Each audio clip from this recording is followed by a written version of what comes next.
पंजाब के मुक्तसर जिले में एक बिलबोर्ड लगता है। बिलबोर्ड के ऊपर तस्वीर होती है और तस्वीर की जो ड्रेस होती है वो जनरल डायर जैसी होती है, यानी एक सैनिक अधिकारी जो जनरल डायर 13 अप्रैल 1919 को जलियांवाला बाग में नरसंहार के लिए जिम्मेदार था। वैसी ड्रेस होती है, वैसा हेलमेट भी होता है, लेकिन चेहरा कैसा होता है? चेहरा भूपेश बघेल जैसा दिखाया जाता है। भूपेश बघेल पंजाब में कांग्रेस के प्रभारी हैं और इन दिनों बठिंडा और मुक्तसर के जिलों में ही उनका दौरा भी चल रहा है। सवाल यह है कि उस बिलबोर्ड पर लिखा क्या था? Go back Baghel. नमस्कार, मैं हूं जगविंदर पटियाल और कांग्रेस की लड़ाई का गजब तमाशा कहां पहुंचा है, ये अपडेट देने के लिए एक बार फिर आपके सामने हाजिर हूं। कारण यह है कि पंजाब में विधानसभा के चुनाव होने वाले हैं। 6 महीने बाद कभी भी अनाउंसमेंट हो जाएगा। तो ऐसे में जो बड़ी पार्टियां हैं उनकी पॉलिटिकल नब्ज कैसी है, कहां तक पहुंची है, ये भांपना बहुत जरूरी है। आम आदमी पार्टी की सरकार है अभी, अकाली दल और कांग्रेस इस जोर आजमाइश में लगे हैं कि किसी भी तरह से आम आदमी पार्टी से सत्ता छीनी जाए। बीजेपी दूर बैठकर दूरबीन के साथ देख रही है, माहौल को भांप रही है और ऐन मौके पर अपना चुनावी कैंपेन तेज करने के लिए अलग अलग रणनीति बनाकर बैठी है। अब सवाल यह है कि कांग्रेस का रायता इतना ज्यादा क्यों फैल गया? आखिरकार क्यों कांग्रेस आपस में ही लड़ रही है? क्या जो कंप्रोमाइज्ड लीडर्स का एक नारा पार्टी के अंदर अलग अलग लीडर दे रहे हैं उसमें काफी पार्टियों की भूमिका है? उस पर भी मैं आऊंगा, लेकिन पहले मौजूदा स्थिति क्या है इसकी बात कर लेते हैं। भूपेश बघेल 5 दिन का दौरा पहले करे आए थे, वैसे वो प्रभारी हैं और अब उन्हें 10 दिन के लिए दोबारा भेजा गया है। अब 10 दिन के दौरे के दौरान ये जो बिलबोर्ड पर उन्हें गो बैक के पोस्टर और नारे देकर चिढ़ाया जा रहा है या ये कहा जा रहा है या ये दिखाया जा रहा है कि हाईकमान का ये निर्णय पंजाब की सारी लीडरशिप को पसंद नहीं है, उनको ये रास नहीं आ रहा, ये जताने की कोशिश हो रही है। वजह क्या है? क्योंकि अमरिंदर सिंह राजा वड़िंग कांग्रेस के प्रधान हैं पंजाब में और इसीलिए उनका विरोध हो रहा है कि इनको हटाओ, इनके मार्गदर्शन में चुनाव नहीं लड़ना है हमें जो विधानसभा का आने वाला है। लेकिन हाईकमान हटाने को तैयार नहीं है और बघेल के दौरे पे दौरे हो रहे हैं। अब नौबत ये आ गई है कि राजा वड़िंग के साथ साथ जो कांग्रेस के नेता राजा वड़िंग का विरोध कर रहे हैं उन्होंने चोट बघेल को भी पहुंचानी शुरू कर दी है। उनको ये लग रहा है कि जब तक बघेल साहब रहेंगे तब तक ये नेतृत्व परिवर्तन नहीं हो सकता, राजा वड़िंग को नहीं हटाया जाएगा। तो उन्होंने अब एक झंडा बघेल को हटाने के लिए भी उठा लिया है।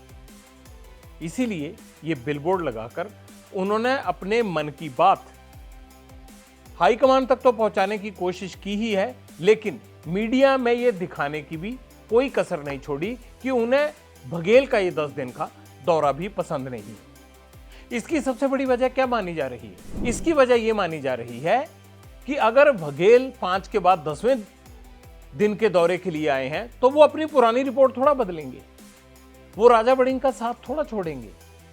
जबकि एक बहुत बड़ा धड़ा जिसकी अगुवाई कर रहे हैं चरणजीत सिंह चन्नी, पूर्व मुख्यमंत्री पंजाब, राहुल गांधी की चॉइस होते थे, दलित नेता हैं, वो राजा वड़िंग को हटाने के लिए एक दबाव बना रहे हैं। दबाव कैसे बनाया जा रहा है कि मान लीजिए बठिंडा में भूपेश बघेल और राजा वड़िंग की अगर कोई सभा हो रही है तो वहां से 150 किलोमीटर दूर फिरोजपुर में चरणजीत चन्नी अपने समर्थकों के साथ, वहां के लोकल कुछ लीडर्स के साथ अलग से एक सभा का झंडा गाड़कर अपनी शक्ति का प्रदर्शन कर रहे हैं। सेल्फ स्टाइल्ड तरीके से चल रहे हैं। कोई परवाह नहीं है कि भूपेश बघेल पंजाब के प्रभारी आए हुए हैं, पार्टी को गलत रिपोर्ट दे सकते हैं। कोई परवाह नहीं है, क्योंकि इन लीडरों ने यह मन बना लिया है कि राजा वड़िंग के साथ नहीं चलेंगे, जो राजा वड़िंग का साथ देगा उसके साथ भी नहीं चलेंगे, मुंह से कुछ बोलेंगे नहीं, लेकिन इस तरह के कार्यक्रम करेंगे कि जिससे ये लगे कि हम राजा वड़िंग के साथ नहीं हैं और हाईकमान को मजबूर किया जा सके कि वो अपने फैसले पर एक बार फिर से सोचे, पुनर्विचार करे। हाईकमान पुनर्विचार कैसे करेगा? क्या 10 दिन के दौरे के बाद रिपोर्ट देंगे बघेल? ये सब तो आगे तय होगा और हम आपको बताते रहेंगे इस बारे में। लेकिन आज की घड़ी सवाल ये है कि जो पहले बघेल का थोड़ा बहुत डर होता था वो भी निकल गया पंजाब के नेताओं के मन से। अब बघेल सभा में बैठे हैं और जो राजा वड़िंग की सभा में नहीं आए हैं लोग, वो लोग कहीं दूसरी जगह अपनी सभा कर रहे हैं। तो कांग्रेस का ये गजब तमाशा पंजाब में दिन ब दिन तेज होता जा रहा है। इसीलिए हम सीढ़ी दर सीढ़ी आप तक ये खबर पहुंचा रहे हैं कि आज ये गजब तमाशा कहां पहुंचा, इसको खत्म कराने के लिए क्या कोशिशें हो रही हैं, खत्म होगा भी या नहीं होगा, इन तमाम चीजों पर आपको हर अपडेट हम देते रहते हैं। अब सवाल यह है कि चरणजीत सिंह चन्नी का गुट राजा वड़िंग का विरोध कर रहा है। एक ग्रुप ऐसा है जो राजा वड़िंग के साथ नहीं है, वो चन्नी का साथ देना चाहता है, लेकिन खुलकर चन्नी के साथ हर सभा में नजर भी नहीं आना चाहता, क्योंकि उसे लगता है कि हाईकमान राजा वड़िंग को इस कुर्सी पर रखकर ठीक नहीं कर रहा है। लेकिन अगर हम चरणजीत सिंह चन्नी के साथ जाएंगे तो कहीं ऐसा ना हो कि हमारे नंबर भी कम हो जाए। वो चन्नी के साथ जाना चाहते हैं, लेकिन हाईकमान को नाराज करके नहीं। लेकिन यह तय है कि वो राजा वड़िंग के साथ नहीं दिखना चाहते। अब ऐसे बहुत सारे लीडर हैं। अभी आपने देखा होगा कि सुखजिंदर सिंह रंधावा वो ज्यादा प्रोग्राम में नजर नहीं आ रहे हैं चन्नी के साथ, प्रगट सिंह भी नजर नहीं आ रहे हैं, भरतभूषण आशु चन्नी के साथ नजर आ रहे हैं, फिरोजपुर में भी थे। राणा गुरजीत की बात करें, वो भी कभी नजर आते हैं कभी नजर नहीं आते हैं। उनके घर पर भी मीटिंग्स हुई, लेकिन उनके घर पर बघेल साहब की भी मीटिंग। तो कुल मिला के ये सारे समीकरण मैं इसलिए समझा रहा हूं कि कांग्रेस में सब कुछ ठीक नहीं चल रहा है। और जब चुनाव नजदीक आता है और पंजाब में कैप्टन अमरिंदर सिंह की अगुवाई में 2 बार कांग्रेस सरकार बना चुकी है, 2017 से 2022 तक कांग्रेस की ही सरकार थी, थंपिंग मेजॉरिटी के साथ थी सरकार। लेकिन अब अलग अलग तरह के झगड़ों से कैसे पार्टी अलग अलग तरीके से अपना अपनी ताल ठोक कर नेता आगे बढ़ रहे हैं, और हाईकमान है कि उसकी पेशेंस का इम्तिहान खत्म ही नहीं हो रहा। वो ना कोई बड़ा फैसला ले पा रहे हैं और ना ही अपने जिस फैसले पर अड़े हुए हैं उसमें कोई बदलाव कर पा रहे हैं। अब देखते हैं कि बघेल साहब के 3 दिन तो हो ही चुके हैं, अगले 7 दिन के बाद वो क्या कहते हैं और फिर हाईकमान क्या तय करता है। लेकिन पिछली मीटिंग में चरणजीत सिंह चन्नी, सुखजिंदर सिंह रंधावा, राजा वड़िंग, प्रताप बाजवा, इन सब लोगों को जब केसी वेणुगोपाल के यहाँ पर बुलाया गया था और बात हुई थी, तो जो कुछ केसी वेणुगोपाल ने उन्हें कहा, उसके बाद कुछ लीडर बेहद नाराज। उन्हें ये लगता है कि इतने सालों से वो पार्टी में है, लेकिन जिस अंदाज में उनसे बात की गई वो नहीं होनी चाहिए। हालांकि क्या क्या कुछ हुआ वो इस बारे में तफसील से नहीं बताते, पर ये जरूर कहते हैं कि हमने इतने साल पार्टी को दिए हैं, इस अंदाज में हमारे साथ बर्ताव नहीं होना चाहिए।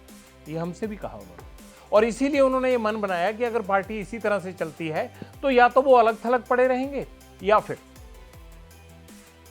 पार्टी को लगे कि कोई एंटी पार्टी एक्टिविटी हुई है तो वो छोड़ भी सकते हैं, या उनको ये भी लगता है कि अगर पार्टी निकालना चाहे तो निकाल दे। अब सवाल ये है कि ना तो वो पार्टी छोड़ रहे हैं, ना पार्टी उनको निकाल रही है, और झगड़ा फसाद इनका चले ही जा रहा है। तो सवाल ये उठता है कि अब कांग्रेस क्या सोच रही है, क्या करेगी? कांग्रेस कोई बड़ा फैसला लेने वाली है।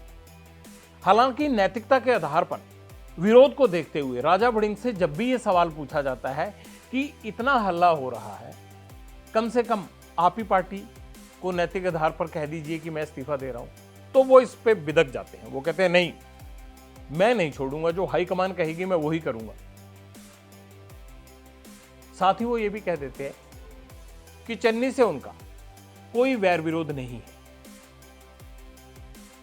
और उनके पक्ष में जिंदाबाद के नारे भी लगा देते हैं। अगर कैमरे पर कभी ये नौबत आ जाए तो उससे भी पीछे नहीं हटते।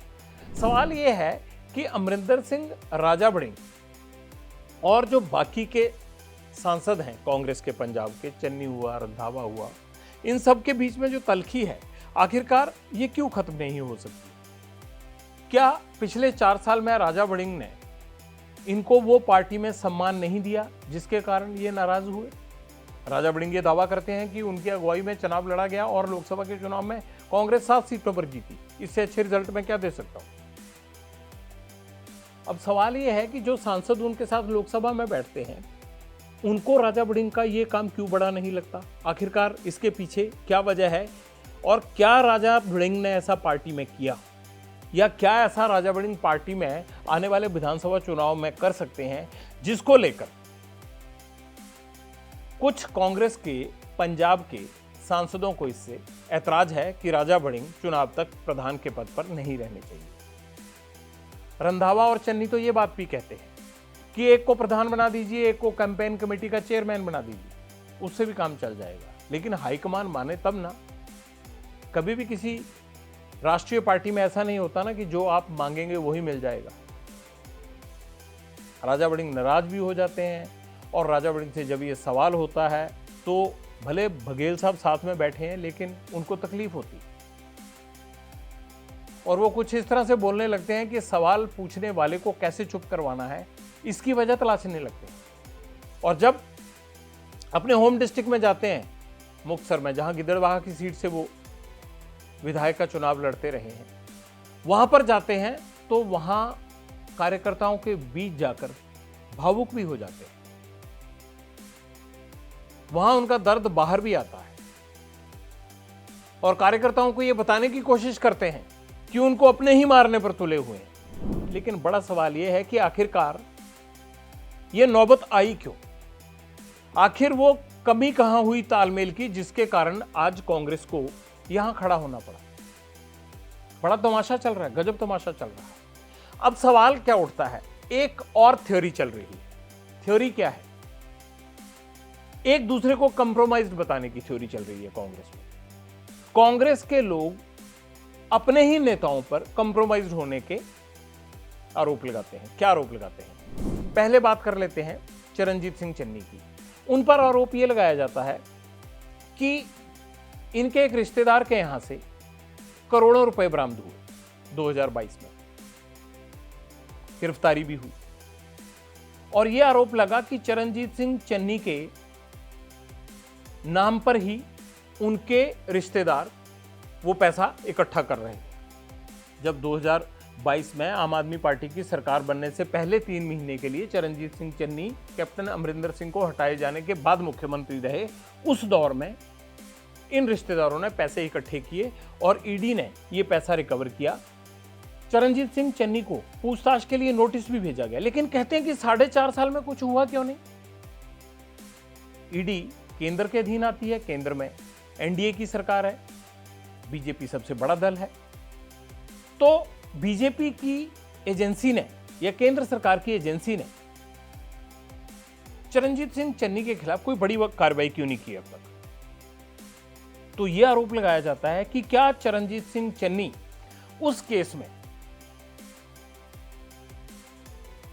कंप्रोमाइज हो गए, उनके खिलाफ कोई कार्रवाई नहीं हुई, इसलिए वो किसी दूसरी पार्टी या सीधे तौर पे कहें तो क्या बीजेपी के कहने पर ये सब कर रहे हैं कि विधानसभा चुनाव में कांग्रेस की गेम खराब हो जाए?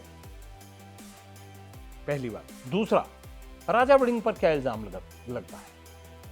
उनको कहा जाता है ये भी आम आदमी पार्टी से कंप्रोमाइज्ड है, क्योंकि जब चरणजीत सिंह चन्नी 3 महीने के लिए पंजाब में मुख्यमंत्री बने थे, उसी टाइम राजा बड़िंग कैबिनेट मंत्री थे, उनके ट्रांसपोर्ट विभाग था उनका, उन्होंने बसेस की बॉडीज का काम करवाया और वो राजस्थान को ठेका दिया गया, काम दिया गया, तो उसमें करोड़ों रुपए का घालमेल हुआ, यह आरोप लगता है।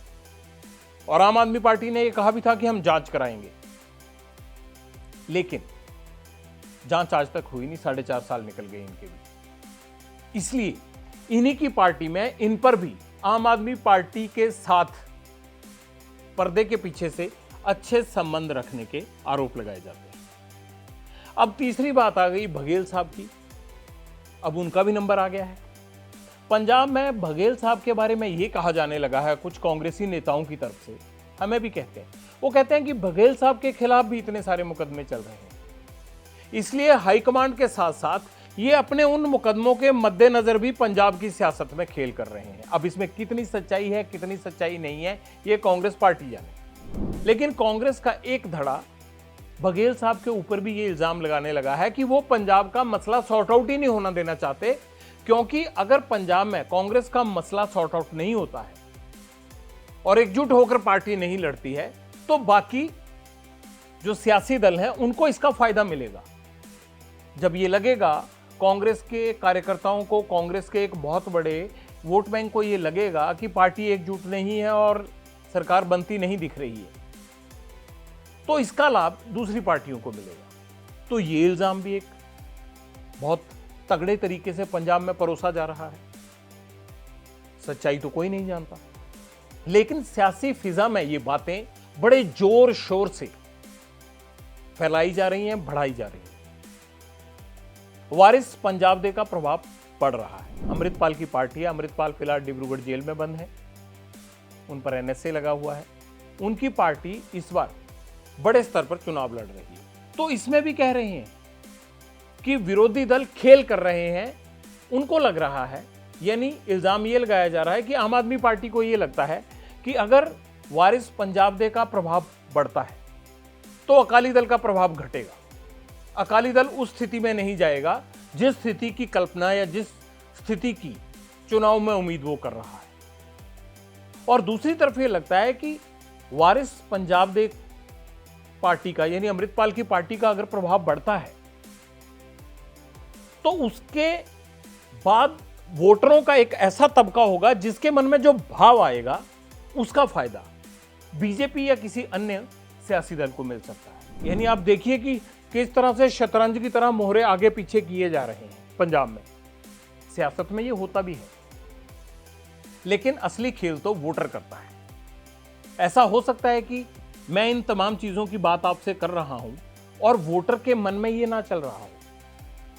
वोटर हर नेता की नब्ज पर हाथ रखना जानता है, और पिछले चुनाव में आपने देखा ही होगा कि पंजाब में जिस तरह से उम्मीद भी नहीं की जा रही थी, आम आदमी पार्टी को 2022 में 92 सीट तक पहुंचा दिया था। 92 सीट आना कोई आम बात नहीं, क्योंकि वो वोटर की ही नब्ज थी जिसने ये भांप लिया कि इस बार करना क्या है।